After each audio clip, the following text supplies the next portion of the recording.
ఈ రోజున చెప్పబడినటువంటి మరి ఆ ముగ్గురు వ్యక్తుల్లో స్త్రీలు కాబట్టి ఎక్కువగా స్త్రీలను గురించి చక్కటి మాటలు చెప్పారు కదండి. ప్రియులరా, మరి మనం పురుషులు కదా, ఈ నాబాల్లో ఉన్నటువంటి మరి లక్షణాలు చెప్పింది కానీ నేను చదివిస్తాను. ఈ నాబాలు ఎటువంటి వాడు అనేటువంటి విషయాన్ని మనము చూస్తే 3వ వచనంలో ఉంది కదా, 25వ అధ్యాయం 3వ వచనంలో మోటువాడు. ఎవడండి మోటువాడు? మోటువాడు అంటే చెప్పింది తనే చెప్పింది. ఎక్కడ ఏం మాట్లాడాలో తెలియనటువంటి వాడిని ఏమంటారండి? అలాంటి వ్యక్తి. ఈయన ధనవంతుడు, ఆస్తిపరుడు, కానీ ఎక్కడ ఎలా ప్రవర్తించాలో ఎలాగ మాట్లాడాలో తెలియనటువంటి మోటువాడని. రెండోది ఏమని రాయబడింది? దుర్మార్గుడు. చిట్టుబాబు గారు వచ్చారా?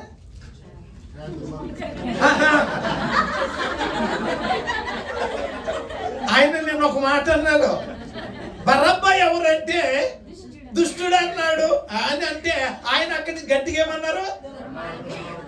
ఆ మాట మేము కారులో వెళ్తున్నప్పుడు కూడా జ్ఞాపకం చేసుకుంటూ నవ్వుకున్నాం. ప్రియులరా, ఇక్కడ నాబాలు ఎవరనగా దుర్మార్గుడు. దుర్మార్గుడు అంటే ఏంటి?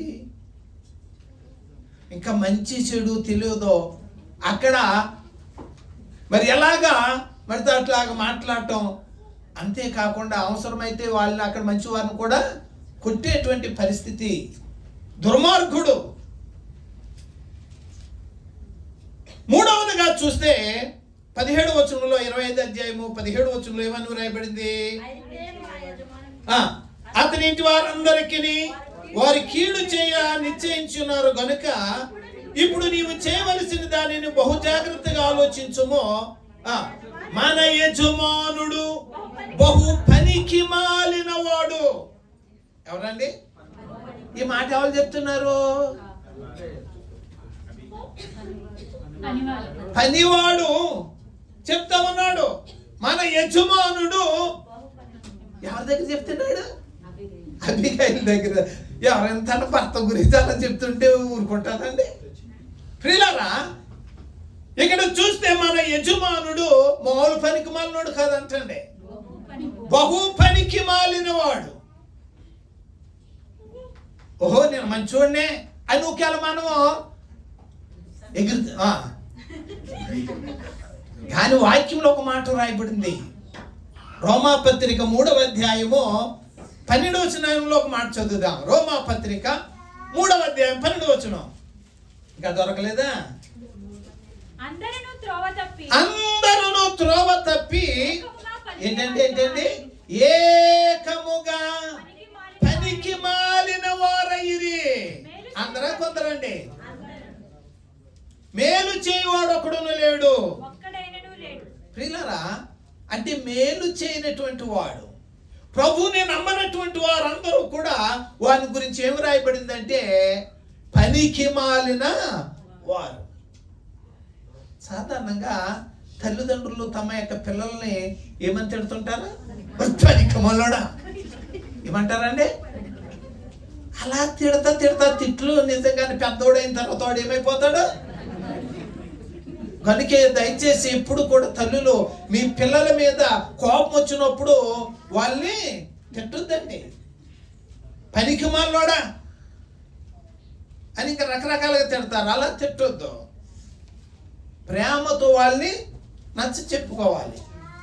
కనుక దేవుని యొక్క వాక్యములో మనము చూస్తే యేసయ్యను నమ్మనటువంటి వారందరి గురించి ఇక్కడ రాయబడిన మాట ఏంటంటే పనికి మాలిన. మరి మనం దేవునికి పనికొచ్చే వారంగా ఉన్నామా? ఏమండి, పనికి రాని వారంగా ఉన్నామా? ఇది ఎవరి గురించి? పురుషుల గురించే కాదు. అక్కడ అందరంటే అందరిలో అనే మాటలో స్త్రీలు ఉన్నారు, పురుషులు ఉన్నారు, ప్రతి ఒక్కరు కూడా అందులో ఉన్నారు. కనుక దేవుని పిల్లలంగా మనము దేవుని ఆరాధిస్తున్నప్పుడు, దేవుని సన్నిధికి వస్తున్నప్పుడు, దేవుని పిల్లలమని చెప్పుకుంటున్నటువంటి వారికి ఎలా ఉండాలండి? చెప్పరే, పనికొచ్చే వారంగా ఉండాలి. అయితే ఇక్కడ నాబాలును గురించి రాయబడిన మాట, పనికి మాలిన వాడు. తన యొక్క ఆలోచనలు కానీ తన యొక్క చేసే పనులను కానీ ఎవరికి పనికొచ్చేవి కాదనమాట. అందుకే ఆయన పనికి మాలినవాడు అంటున్నారు. 4వ మాట ఏంటి? దేవుని యొక్క వాక్యంలో మనము చూస్తే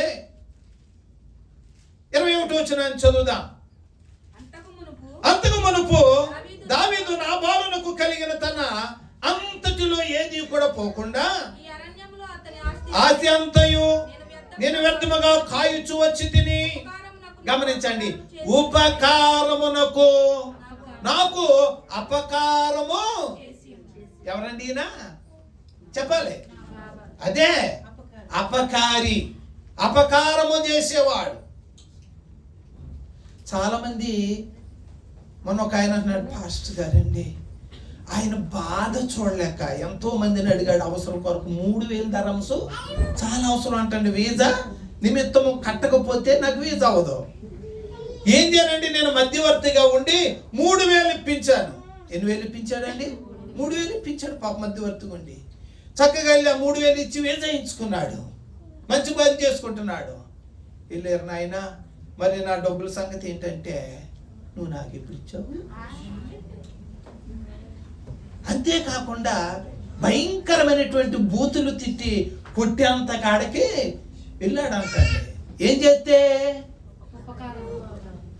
నేటి దినాలలో చాలా మంది కూడా చక్కని ఎవరి ద్వారా అయితే మనము ఉపకారము పొందుతూ ఉన్నామో ఆ ఉపకారాన్ని మరిచిపోయి చాలా మంది ఎలా ఉన్నారండి? అపకారము చేసేవాడుగా.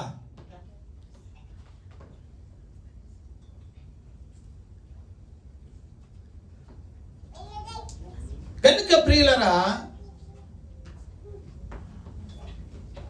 ఇక్కడ నాబాలు దావీదు తన యొక్క పనివారికి తన గొర్రెల మందలన్నిటికీ కాపలా ఉండి వారికి ఎంతో సహాయం చేశాడు. అది ఆ యొక్క పనివాడు చెప్తూ ఉన్నాడు. ఏమనంటే, అక్కడ దావీదు అతని యొక్క మనుషులు ఉన్న కారణమును బట్టి మేము సజీవంగా ఉండగలిగాం. మనకెంతో ఉపకారం చేశాడు. అయితే దానికి బదులు నాబాలు అపకారము. పాటలో శమం ఉంది, ఉపకారములో చేసితివినా అపకారము తాలంచకనో. ఉపకారములెన్నో చేసినమా, ఉపకారములెన్నో చేసినమా అపకారి. గనుక ఇక్కడ దేవుని ద్వారా ఉపకారములు పొందుకుని అపకారము చేసినటువంటి వాడను అని మానవుని యొక్క నైజం గురించి భక్తుడు ఆ పాటలో రాస్తాడు. అయితే ఇక్కడ నాబాలు 4వదిగా ఆయన ఎవరండి? అపకారి. ఇంకొక మాట 25 వచనం, 25 నా ఏలినవాడా దుష్టుడైన ఈ నాబాలును లక్ష్య పెట్టవద్దు. దుష్టుడని ఎవరు చెప్తున్నారు ఈ మాట? చెప్పాలి. భార్య చెప్తుంది భర్త గురించి, అయ్యా దావీదు గారు, రాజుగారు, నిజంగా నా భర్త ఎవరు అంటే దుష్టుడు. సాతానుకు ఒక పేరు ఉంది. ఏం పేరు? చిట్టుబాబు గారు, దుర్మార్గుడు, దుష్టుడు, అపవాది. దుష్టుడు అంటే అర్థం ఏంటో తెలుసా? ఏమండి దుష్టుడు అంటే? శోషణ కోటలో రాజుగారి దగ్గర మంత్రిగా పనిచేస్తున్నాడు. ఆయన పేరు హామాను. హామాను గురించి ముందు ఒక మాట రాయబడింది, దుష్టుడైన హామాను. ఎందుకు ఆ పేరు ఆ దుష్టుడైన రాశారు? ప్రియులారా, నీతిమంతుడు అయినటువంటి మొర్దెకై ఏ అపకారము అయితే గేటు దగ్గర కాపలాదారుడు ఎవరు? మొర్దెకాయి. మరి మంత్రి గారు అయినటువంటి హామాను లోపలికి వచ్చేటప్పుడు ఈ యొక్క మరి మొర్దెకాయి సాష్టాంగపడి నమస్కారము చేయట్లేదని హామాను ఎవరి మీద కోపం వచ్చిందండి? ఈ యొక్క కాపలాదారుడైన మొర్దెకాయి మీదకి కోపం వచ్చి ఏకంగా ఉరిదించేయాలని ఇంటి దగ్గర 150 మూరల ఎత్తు ఉరికొయ్యను చేయించాడు. ఎవరికెవరికో అంటే ఇక్కడ గమనించండి, ఎందుకు ఈ యొక్క హామానుకు ముందు దుష్టుడు అన్నారంటే నీతిమంతుణ్ణి చంప చూచినటువంటి వ్యక్తి, ఎదుటి వానికి హాని కలిగించేటువంటి వ్యక్తిని ఏమన్నారంటే దుష్టుడు. అయితే ఇక్కడ నాబాలు ఎవరనగా దుష్టుడని వ్రాయబడింది. ఇంకొక మాట చెప్పి ముగించేసుకుందాం. 36వ వచనం. అబీగయీలు తిరిగి నాబాలు వద్దకు రాగా రాజులు విందు చేసినట్టు అతడు ఇంటిలో విందు చేసి త్రాగుచు బహు సంతోషించుచు మత్తుగా నుండెను. అనగా నాబాలు ఎటువంటి వాడండి?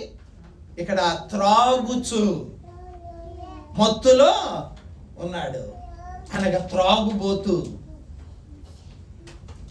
మన ఇంతకు ముందు మనం ఒక ప్రసంగంలో విన్నాం, త్రాగుబోతులు ఏమైపోతారండి? దరిద్రులు అయిపోతారని. అయితే ఇలాంటి భయంకరమైనటువంటి తన భర్త కొరకు గమనించండి, నాబాలు భార్య అయినటువంటి అబీగయీలు తన భర్త కొరకు ఏమి చేయాలో అంతగా తగ్గించుకొని తన భర్త మీదకి రావలసినటువంటి యొక్క శిక్ష నుండి ఆమె ఏం చేసిందండి? తప్పించుకుంది, కాపాడుకుంది. అందుకే జ్ఞానవంతురాలు తన ఇంటిని కట్టును. కనుక అమ్మా, ఒకవేళ మీ భర్తలు నాబాలు వలె మోటువాడైనా, దుర్మార్గుడైనా, పనికి మాలిన వాడైనా, అపకారి అయినా, దుష్టుడైనా, త్రాగుబోతైనా మనం ఏం చేయాలంటే భర్త కొరకు మనం ప్రార్థించాలి. అలాంటి మంచి గుణాలు కలిగినటువంటి స్త్రీలాగా మీరందరూ ఉండాలని, పురుషులైనటువంటి వారు ఈ నాబాలు లాగా కాకుండా దావీదు మరి ఉపకారము చేసిన గాని అపకారము ఏమండి చేయనటువంటి వ్యక్తి, అనగా ఉపకారము చేసే వ్యక్తిగా మనం చూస్తున్నాం. ఎవరు? దావీదు. కనుక దావీదు వల్లే మనము ఉపకారము చేసేటువంటి వారం ఉందా. చక్కని వాక్యాన్ని మనం విన్నాం. దేవుడి మాటలు మనందరి వెనుకడులో దీవించును గాక. ఆమేన్.